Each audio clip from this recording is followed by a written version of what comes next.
Welcome back to cinechat. Today we're diving into the entire Stranger Things timeline, from the birth of Eleven and Vecna to the fall of Hawkins, in one blazing fast, supercharged story recap. So, fasten your seatbelt. In the 1970s, secret MK-Ultra experiments take place inside Hawkins National Laboratory, run by the cold and calculating Dr. Martin Brenner. His goal is to create children with extraordinary psychic abilities, human weapons born from trauma and manipulation. One of these children is Jane Ives, later known as Eleven. She was taken from her mother at birth, raised inside the lab, and shaped into their most powerful subject. Brenner pushes her abilities further and further, forcing her to open doors her mind was never meant to touch. In one experiment, 11 tears open a portal to a dark, parallel dimension, the Upside Down, unleashing horrors that forever change Hawkins. But long before 11, the lab's first prodigy was a boy named Henry Creel. Born with terrifying psychic gifts, Henry saw the world as broken and wanted to reshape it. After committing unspeakable acts as a child, he was taken to Hawkins' lab, where Brenner turned him into the very first test subject, 001. Jump ahead to 1983.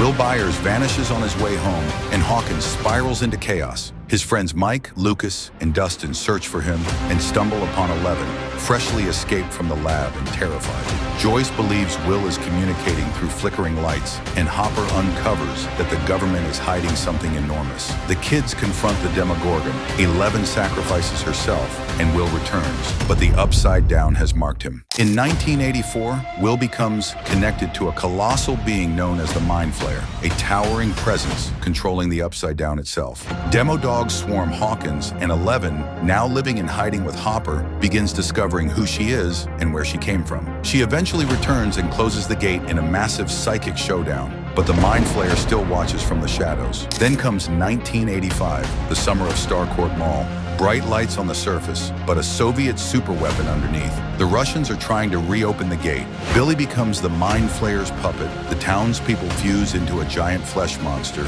and everything leads to a devastating final battle in the mall. Hopper dies, shutting down the machine. 11 loses her powers. Billy sacrifices himself to save 11, and the Byers family leaves Hawkins. But the post-credits twist reveals Hopper is alive in a Russian prison. By 1986, the darkness takes its final form. Vecna begins killing Hawkins' teens through nightmarish visions, prying open old trauma and turning it into death. Hopper fights for survival in Siberia, while 11 tries to regain the power she once had. During her journey back into her memories, she uncovers the truth. The monster destroying Hawkins isn't new. It's Henry Creel, the first child with powers, the lab's original experiment, the boy who became one, the creature she unknowingly created when she blasted him into the Upside Down, where its dark energy twisted him into a new form, the monster we later called Vecna. Vecna's been building an army, shaping the Upside Down, and preparing for war the entire time. The season ends in an explosive three-front battle. Vecna is defeated but not destroyed.